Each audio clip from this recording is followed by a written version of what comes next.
जरा सोचिए, क्या होता है जब किसी मुल्क के रक्षा मंत्री का कत्ल कर दिया जाए, वो भी उसके अपने ही घर में, और उसी वक्त जब पूरे देश में एक बड़ा हमला चल रहा हो। सुनने में तो किसी पॉलिटिकल थ्रिलर के क्लाइमैक्स जैसा लगता है ना? लेकिन 25 अप्रैल 2026 को यही चौंकाने वाली हकीकत पश्चिमी अफ्रीका के देश माली में सामने आई। हमले का पैमाना और उसकी बेखौफी उसने सिर्फ राजधानी बमाको को नहीं, बल्कि पूरे साहिल इलाके को और यहां तक कि दुनिया की बड़ी ताकतों को भी हिलाकर रख दिया। चलिए इस पूरे मामले को थोड़ा गहराई से समझते हैं। आज हम एक ऐसे भू राजनीतिक संकट के बारे में बात करेंगे जो तेजी से बदल रहा है और जिस पर सबसे ज्यादा बहस हो रही है। ये कोई छोटा मोटा स्थानीय विद्रोह नहीं है। यहां बात हो रही है प्रॉक्सी जंग की, अजीबोगरीब बगावती गठबंधन की और उस सैन्य सरकार के वादे की जिसने जनता को सुरक्षा देने का दावा किया था। पूरी तस्वीर समझने के लिए हम इसे 5 हिस्सों में देखेंगे। पहला, घिरा हुआ देश। दूसरा, अजीब बगावती गठबंधन। तीसरा, जीत की अलग अलग कहानियां। चौथा, माली का भू राजनीतिक यू टर्न। और आखिर में, इंसानी सुरक्षा बनाम सैन्य ताकत। तो शुरू करते हैं। भाग 1, घिरा हुआ देश। बड़ी तस्वीर समझने से पहले जरूरी है कि हम उस दिन जमीन पर क्या हुआ उसे महसूस करें। अफरा तफरी सुबह सुबह शुरू हो गई थी। करीब 10 से 12 हजार लड़ाकों ने एक साथ हमला बोला। सुबह तक बमाको के पास के सैन्य ठिकानों और काती शहर में गोलियों और धमाकों की आवाज गूंज रही थी। फिर दोपहर में सबसे बड़ा झटका लगा। रक्षा मंत्री जनरल सादियो कामारा उनके अपने घर में कार बम से मार दिए गए। और शाम तक माली की सेना पूरे देश में ऑपरेशन चला रही थी, हालात काबू में लाने के लिए। अब एक नंबर याद रखिए, 6। ये हमला एक दो जगह नहीं हुआ था, एक साथ 6 बड़े शहरों में हमला हुआ। बमाको, काती, माप्ती, गाओ और किदाल। ये जगहें सैकड़ों किलोमीटर दूर दूर फैली हुई हैं। मतलब साफ है, ये कोई अचानक भड़की हिंसा नहीं थी। ये पूरी तरह प्लान किया हुआ फौजी स्तर का ऑपरेशन था। और सबसे बड़ी बात, ये सीधी चुनौती थी सरकार को। जनरल कामारा जैसे बड़ी नेता को निशाना बनाना, जिन्हें रूस के साथ माली की साझेदारी का मुख्य चेहरा माना जाता था, ये बहुत बड़ी एस्केलेशन है। जब किसी बगावती ताकत के पास इतनी जानकारी हो कि वो रक्षा मंत्री तक पहुंच जाए, जब वो 6 शहरों में एक साथ हमला कर सकी और इतनी बड़ी ठिकानों को टारगेट करे, तो वो साफ तौर पर सरकार की उस वादे को चुनौती दे रही है, जनता को सुरक्षा देने का वादा। और यही हमें ले जाता है अगले हिस्से की तरफ।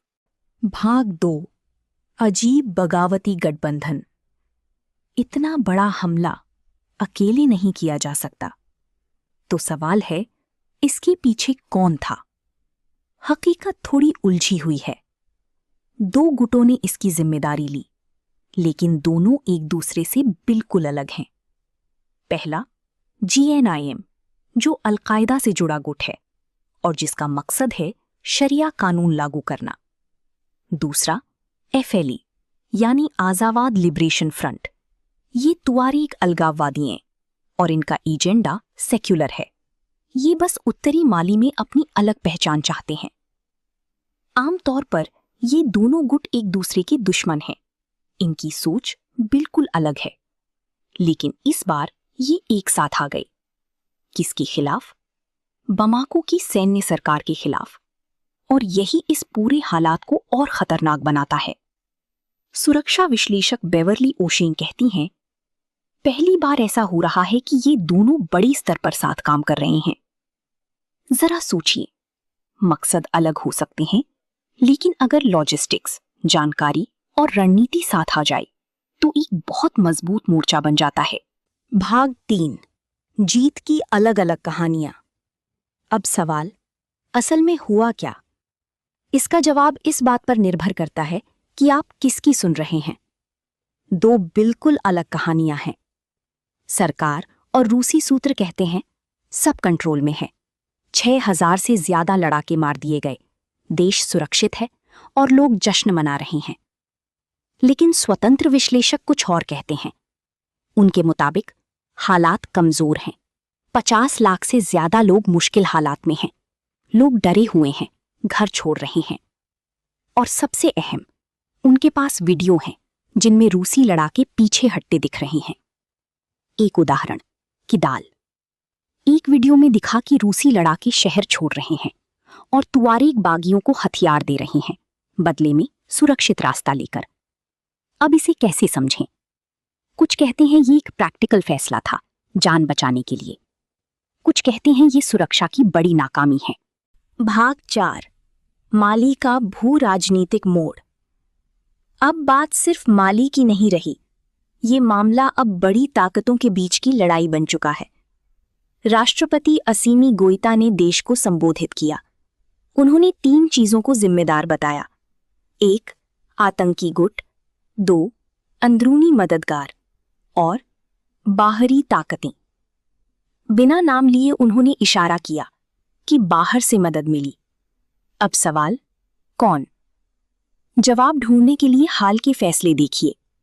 माली ने फ्रांस और यूएन बलों को बाहर कर दिया, पश्चिम से दूरी बना ली, रूस के साथ साझेदारी बढ़ा ली, अल्जीरिया को नाराज कर दिया और बुर्किना फासो व नाइजर के साथ नया गठबंधन बना लिया, AES।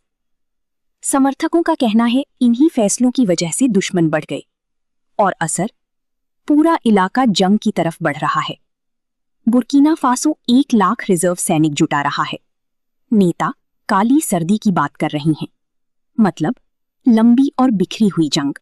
भाग 5, इंसानी सुरक्षा बनाम सैन्य ताकत।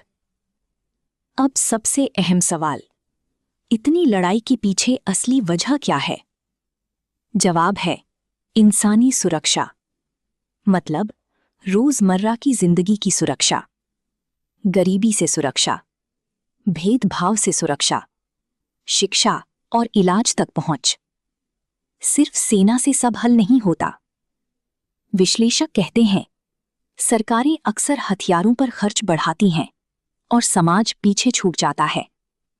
और यही खालीपन JNIM जैसे गुट भरते हैं, पैसे और मकसद का लालच देकर।